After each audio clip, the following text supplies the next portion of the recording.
Hello, I'm Korinn, and welcome to this 365-day open heart living meditation series, in which I will be guiding you through the practice of daily meditation for opening your heart, for living a more connected, meaningful, expressive, insightful, and beautiful life. That's what having an open heart can inspire in you. And having an open heart is, in my opinion, not something that just happens at any given moment naturally. Let me take that back. It can happen at any given moment naturally, but, and that is the true kind of space that the heart wants to be in. But we live in the world that is pretty messed up. And we have our mind that also can be a little bit jaded and dig at us and dig at our life and the world. And the mind is separate from the heart, even though it's all connected. It exists within our being. They have to work together. So, yes, the heart can be awe-inspired and opened by things in life. But sometimes, because of this world that we live in and how we are created as human beings with flaws, we have to work at it. We have to work at having an open heart. And that's a practice. It takes daily effort. It takes having an attention to how you are, how you live, how you feel, what your thoughts are in your life, what your connections are in your life. It takes effort. So my intention is to inspire you to live your heart, to live your heart. Yeah, let's think about that for a second, because it was a misstep in words, but I want to inspire you to live your heart to its truest capacity through open heart living. Live your heart to its truest capacity. Oh, I like that.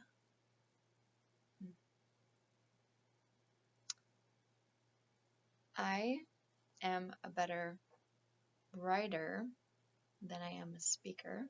Case in point in me jumbling my words. But sometimes you just got to go with it. Sometimes you just got to leap in and let things flow and fly and be clunky and real. Because living with an open heart is not about being perfect. It is about being real.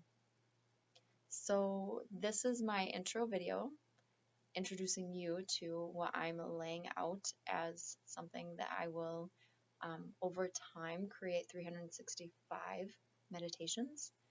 I'm not going to do it like back to back to back, day to day to day.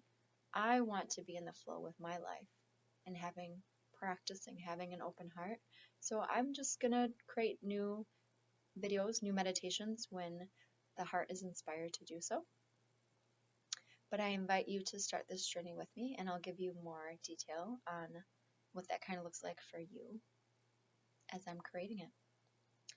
Anyway, I'm a better writer than I'm a speaker, so I have written out kind of some points I want to make, and I'm just going to kind of look through them, read through them, because honestly, life is crazy busy right now.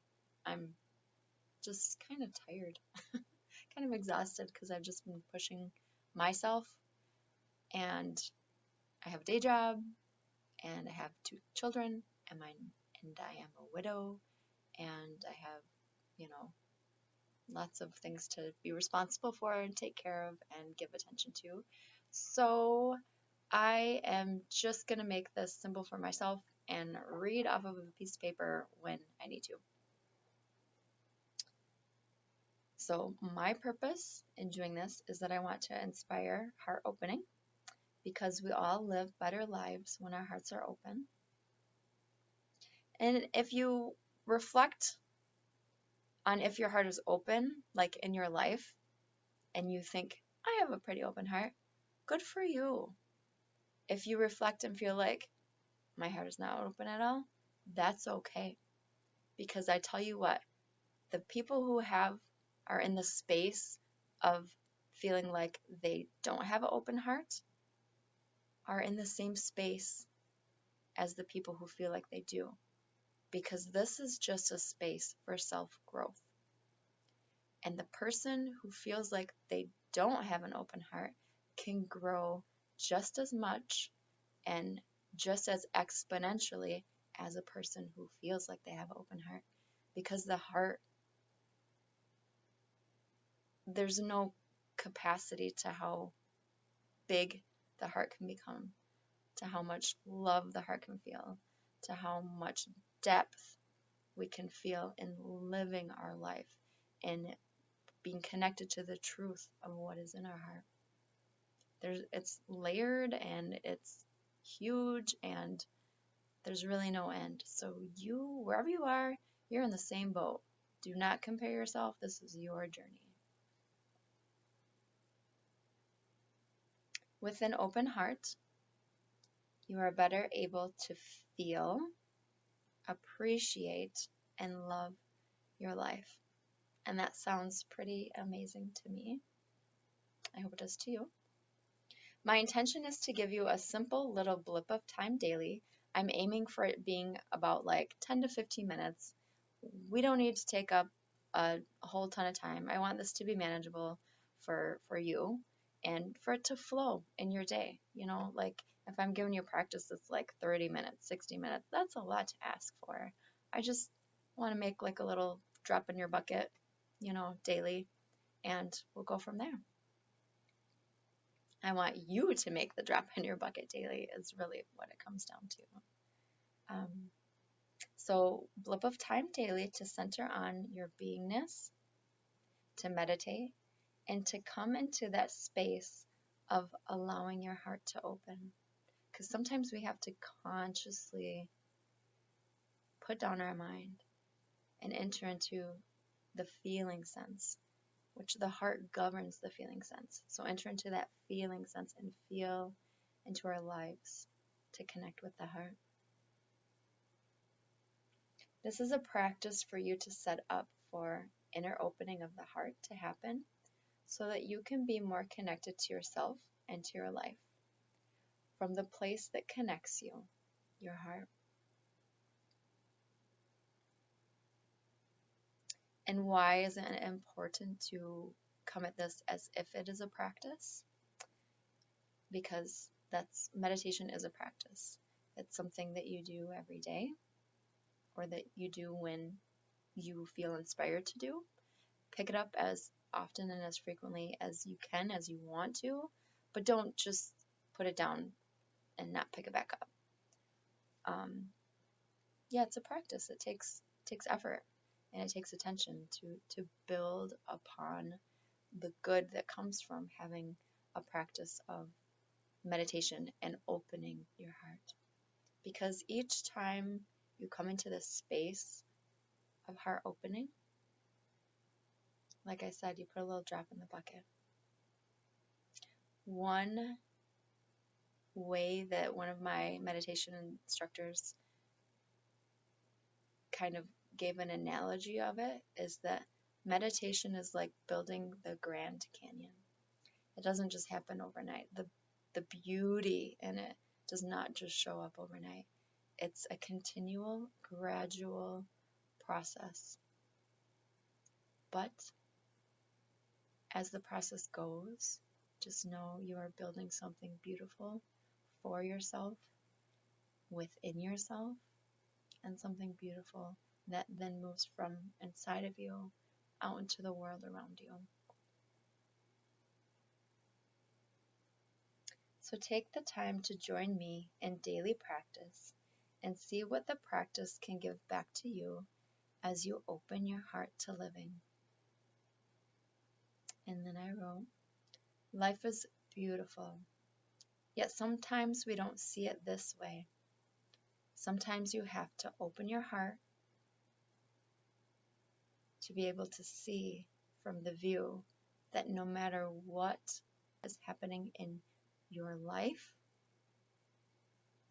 it indeed is true. Life is beautiful. So what are we going to do? We are going to meditate daily and open our heart. Allow the heart to open by having this practice in our life. And why are we doing this? Because it's going to add to the beauty and enjoyment of your life, because you're going to have a heart change. So how's this going to happen?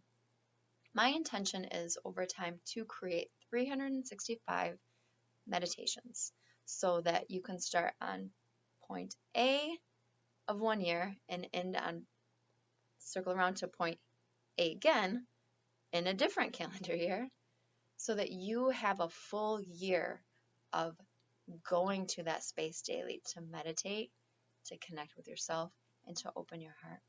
That is what's going to get back to you.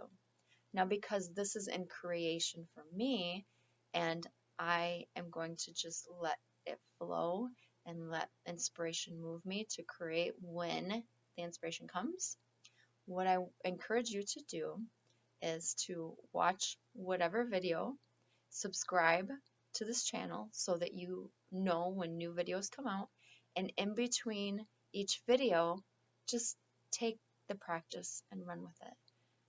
Use your phone to set a timer for 10 minutes and just do a simple breathing meditation that I'm going to teach you, or a heart meditation that I will teach you as well in the future.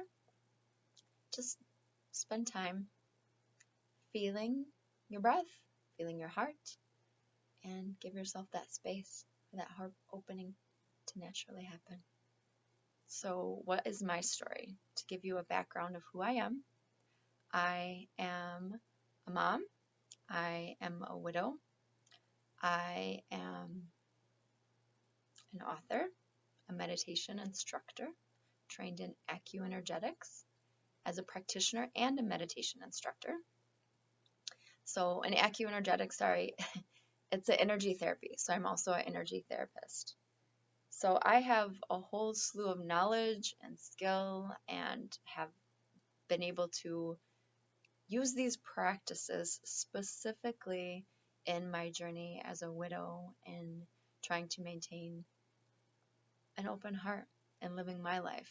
And what I have found in that is that, when we have things that happen that cause our heart to close down, like trauma, death, stress, difficulty, challenges, there's just anything can happen to kind of bloop, close our hearts off. When our hearts close off, it can change us too, and not for the better. And what I really took a conscious effort in the early days of losing my husband was to allow myself to feel to the depths of the despair of what that felt like. Then I also gave myself space to pull myself back out of that and know that I still wanted to love my life. I still wanted to feel a connection to myself and to God. I wanted to be connected to other people, and I wanted to take in the beauty of this world. And that was when I really started to sharpen my sense and practice of how it takes effort to live with an open heart. And I am now almost 3 years out from losing my husband. Today is March 31st. I'm looking at my calendar there. And my husband died on April 10th of 2020. Today it's 2023. So I am in the final stretch of reliving that time again of the last days of my husband. But this year, I have more stability. I have more connection to keeping my heart open, and it's not as hard to keep it open. It doesn't close down as I guess harshly and as tight as what it has in the past. So I guess what I'm saying is that I've been through shit, and I, from my experience, know the impact that putting the effort and time and attention into living with an open heart, into open heart living, it helps. And it does connect you to seeing that even though some parts of life stink, there's so much to life that is beautiful, and it is so worth having the eyes open through your heart to be able to see its beauty. Okay, this is an afterthought because I completely forgot that I wanted to share my book because it might be a good resource for you on your journey to also guide you to open heart living. The book that I have written is called The Four Relationships: Seeking Connection in a World of Disconnect, and it's available on Amazon. So if you want a companion inspirational text to connect you to yourself, to the life that you're living, and all of your four relationships, and the four relationships that I explain in the book are your relationship to yourself, your relationship to other people, your relationship to the world at large and the earth, and your relationship to God. So enough about me. I encourage you now to bump ahead to day 1, and let's start this practice of open heart living together.